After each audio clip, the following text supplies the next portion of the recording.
എന്നെ ഒറ്റയ്ക്ക് ഇവിടെ വിട്ടിട്ട് പോവോ?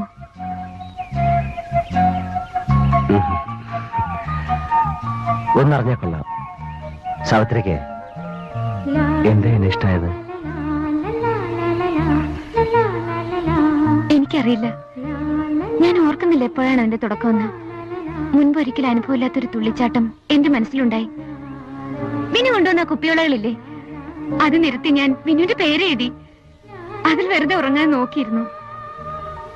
വിനുവിന്റെ ആ ഡയറി ഇല്ലേ, അതിലെ പേജുകൾ ഞാൻ കൂടെ കൂടെ മറിച്ചു നോക്കും. ഒരു ദിവസം എല്ലാ പേജുകളിലും ഞാൻ വിനുവിന്റെ ചിത്രം കണ്ടു, എന്റെയും.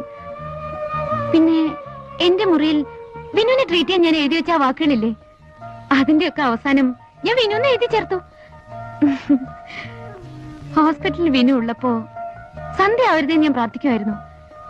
വീട്ടിൽ രാത്രിയായ വെളുക്കാനുള്ള വെപ്രാളമായിരുന്നു എനിക്ക്. വിനുവിനറിയോ, ക്ലോക്കിന്റെ സൂചി തിരിച്ച് നേരം വെളുപ്പിക്കാൻ നോക്കിയിട്ടുണ്ട്. ഞാൻ ആലോചിച്ചു, എന്താ എനിക്ക് ഇങ്ങനെയൊക്കെയെന്ന്. ഒന്നുകിൽ I was a stupid girl, അല്ലെങ്കിൽ I think it's because I love you.